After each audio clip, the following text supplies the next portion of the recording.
I got so much motherfucking design on right now. Break it down, bring it back, make it clap. I got 3 old thoughts, new block, wear that thing. Bitches on my line, and you know. Profil negara Nepal. Permasalahan ekonomi. Perkembangan ekonomi di Nepal merupakan hal yang rumit dengan pengaruh dari perubahan situasi politik dari masa kerajaan hingga rezim Partai Komunis kini.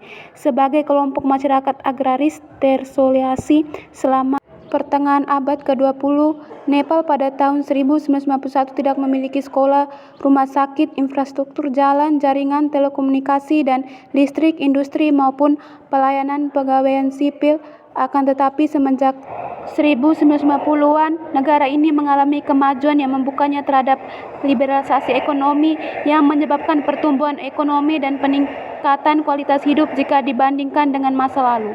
Tantangan terbesar yang dihadapi Nepal dalam mencapai perkembangan ekonomi yang lebih tinggi adalah kepemimpinan politik yang saling berganti dan juga keberadaan masalah korupsi.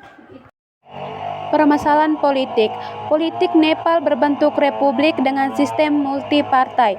Saat ini posisi Presiden Nepal sebagai kepala negara dijabat oleh Bidya Devi Bhandari.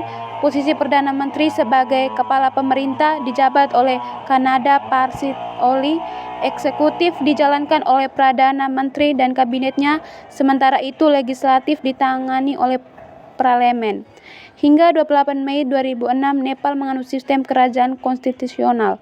Pada saat itu, konstitusi mengubah Majelis Konstituante Nepal pertama yang membuat negara ini menjadi republik. Permasalahan pendidikan. Pendidikan di Nepal mencontoh sistem pendidikan di India yang merupakan warisan dari kerajaan Inggris kuno. Badan Ujian Nasional atau NEB mengawasi semua ujian standar. Kementerian Pendidikan bertanggung jawab untuk mengelola kegiatan pendidikan di Nepal. Pusat pengembangan pendidikan nasional adalah Badan Pelatih Guru di Nepal.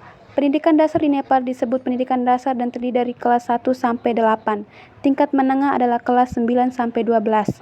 Pada tahun 2001, tingkat melek huruf di negara ini adalah 71,2% atau 81% untuk laki-laki dan 63,3% untuk perempuan. Gempa bumi pada bulan April 2015 menghancurkan sekolah-sekolah dan sangat berdampak pada kemampuan negara untuk mempertahankan sekolah-sekolah yang tersisa tetap. Permasalahan sosial. Pemerintah Nepal yang baru terpilih harus memprioritaskan cakupan asuransi untuk semua anak dan menambah cakupan asuransi untuk jutaan pekerja informasi seiring dengan pertimbangan perubahan pada sistem yang ada. Sistem perlindungan sosial di Nepal gagal melindungi anak-anak dan kemiskinan secara efektif dan memperkuat kesenjangan antara pekerja informal dan formal. Pemerintah mempunyai kewajiban untuk melindungi hak setiap orang atas jaminan sosial dan standar hidup yang layak. Pendekatan universal terhadap perlindungan sosial dengan manfaat yang tersedia bagi seluruh penduduk dapat memenuhi persyaratan tersebut, dapat memperkuat dukungan masyarakat terhadap program dan membantu membangun kontrak sosial yang kuat. Namun dalam beberapa tahun berakhir, pemerintah Nepal telah mengambil langkah-langkah yang berupaya menargetkan perlindungan sosial bagi masyarakat miskin yang bisa menjadi kontraproduktif. Permasalahan kesehatan. Pelayanan kesehatan di Nepal disediakan oleh sektor publik dan swasta dan secara umum dianggap gagal memenuhi standar internasional. Prevalensi penyakit ini jauh lebih tinggi di Nepal dibandingkan di negara-negara Asia Selatan lainnya, terutama di daerah pedesaan. Selain itu, keragaman topografi dan sosial negara ini mengakibatkan epidemi penyakit menular, epizootik, dan bencana alam secara berkala seperti banjir, kebakaran hutan, tanah longsor, dan gempa bumi. Namun, lonjakan penyakit tidak menular baru-baru ini telah menjadi masalah kesehatan masyarakat yang utama dan menyebabkan lebih dari 2/3 total kematian di negara pedesaan mempunyai risiko tertular dan meninggal akibat penyakit menular, kekurangan gizi dan kejadian terkait kesehatan lainnya. Meskipun demikian, beberapa perbaikan dalam layanan kesehatan dapat dilihat. Yang paling menonjol adalah adanya kemajuan yang signifikan di bidang kesehatan ibu.